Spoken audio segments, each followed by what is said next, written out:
The Magi visit the Messiah. After Jesus was born in Bethlehem, in Judea, during the time of King Herod, Magi from the east came to Jerusalem and asked, "Where is the one who has been born King of the Jews?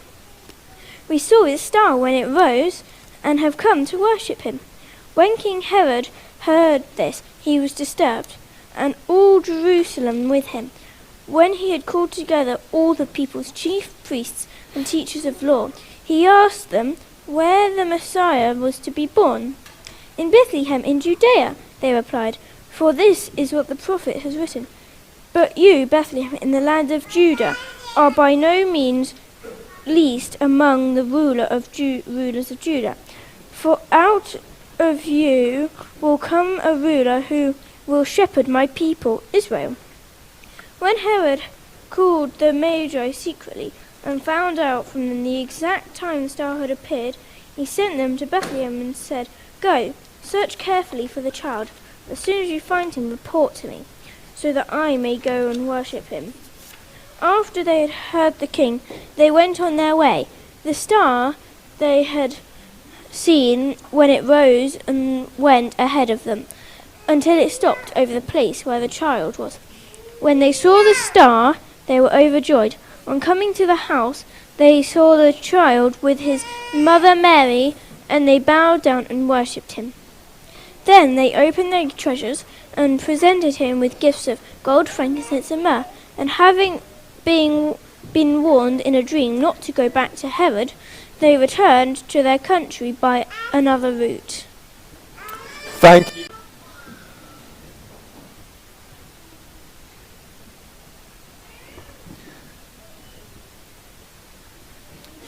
Thank you. Wasn't that amazing? Just fantastic, wasn't it? Well, just for a couple of minutes, just at the end of our service, I want to ask you first of all a question. Who has Christmas crackers on Christmas Day? Oh, not everybody. Well, I'm very surprised because I just love Christmas crackers. You know, they have a joke or a motto in them and a present and a hat or a crown. And sometimes I have a big bang in them as well. Well, I've got a cracker to pull, and I'm going to need some help. I wonder, okay, let's see how we get on here. Let me just get my cracker.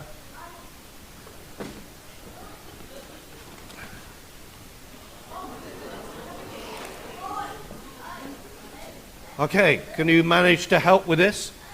Okay, come on in, one on each end, and I'm going to stand in the middle because it may need a little bit of help to get it going. Pull. Oh, brilliant. Well done. Thank you very much. Now, somewhere there should be some things in there. We'll just hold that one for the moment. Okay. Right. I'm going to look after these for the moment. All right. And then you can sit down. And what we've got in here is we've got a present. And we're going to look at that later. We've got a crown. And we'll think about that in a moment. And we've got a motto. And the motto actually is exactly what Megan read earlier on from that passage in the Bible about the Magi visiting the baby Jesus. You see, the passage is all about the arrival of the wise men, the Magi. They weren't kings, but they were wise men looking for a king. And the passage explains what happened. And the puppets told us what happened as well when they came looking for the king. And Christmas crackers always remind me of this story. They remind me of the story for a number of reasons. First of all, the Magi were searching for the King of the Jews because they saw a special star. Do you remember that star that was up in the sky? They saw the sky, and they were the star in the sky, and they were looking for a special king. So they naturally went to Jerusalem and they asked King Herod, where was the baby that had been born King of the Jews? Well, there was already a king. You remember Herod saying, King Herod? Does that not ring any bells? Because King Herod was already on the throne. He was already the king. He was called Herod the Great. And his job was to be God's representative, looking after God's people until the day when God would come back and rule his people himself.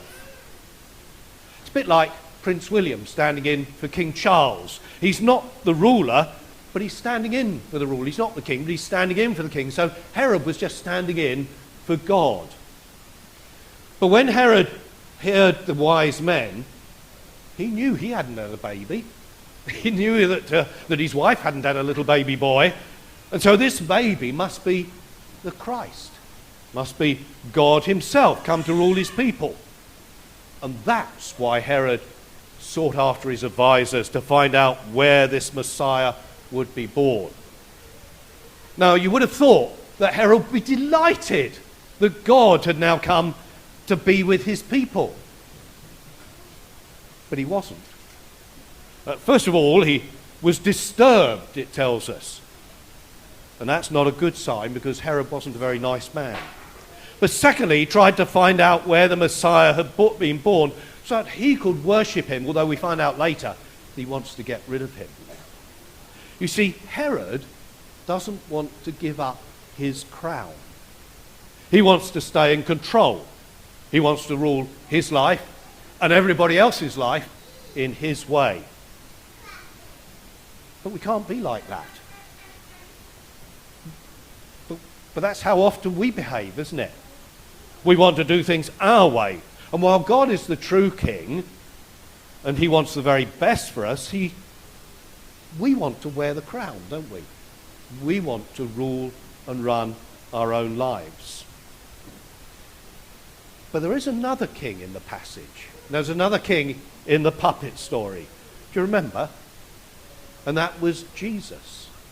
Jesus, God's true king, God himself. That's why the Magi had come looking for him, because he's the perfect king. He's the king who made us and knows us and loves us beyond measure. And so a Christmas cracker with its crown inside reminds us of Jesus the King. It reminds us of the crowns we want to wear to run our own lives, but those crowns really belong to Jesus. But a Christmas cracker also, I'm going to leave that on, also has a gift. Here it is. It reminds us of the gifts that the wise men brought. Now, who can remember what those gifts were? Was gold. Okay, let's do one at a time. Gold, right? Let's just look at a piece of gold first of all. Here we go. There is a piece of gold. Anybody would like to guess how much that is worth? I wish it were. Not quite as much as that. That little bit of gold. £500. £500. It's actually a gold sovereign, so it would cost you about £700 or £800 to buy it. But the gold in it is worth £500. Can you imagine if they brought lots of gold to Jesus? Just how expensive that was. And then they bought some frankincense. This is frankincense, if you can see it. That's what frankincense looks like. But it's very expensive. And it was very expensive in Jesus' day because you have to get it from a tree. It's a little bit like rubber. You cut into the tree and it seeps out and then it forms crystals. And it was very expensive. It was about £160 a kilo. And then there was, what was the third one? Myrrh. And there's myrrh. And again, that wasn't quite as expensive as frankincense, but it was still very expensive. So, gold, frankincense, and myrrh. Costly treasures that pointed to who Jesus was, the King of the universe, the ultimate priest who would bring us to God by dying on a cross and taking the punishment for us. But the treasures bought by the Magi were not the most costly gift in the passage. And we were reminded of that, weren't we, right at the end of the puppets. The present in my cracker is rather small, isn't it? Let's just kind of take a look and see what's in here. Oh dear, it's full of straw.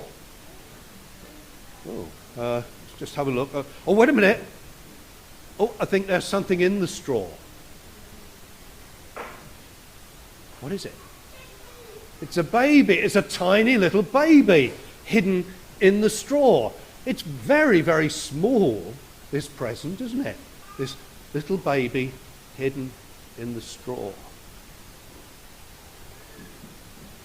But you see, that is the greatest gift of all.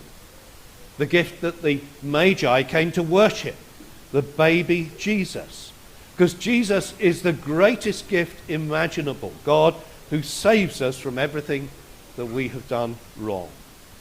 So the baby in the manger, that little baby in the straw, was God himself. So you see, God always gives us infinitely more than we can ever give to him. If we imagine that God owes us because of what we've done for him, then we haven't understood what God has done for us. So the Magi brought very costly treasures, but God gave us the greatest gift of all. So, when you pull your cracker, I don't know if it will be quite as big as this one, but when you pull your cracker on Christmas Day, and when you put on your crown or your hat from your cracker, remember it's Jesus who's the king and not us. And when you look at the present in your cracker, remember the greatest gift of all, Jesus himself.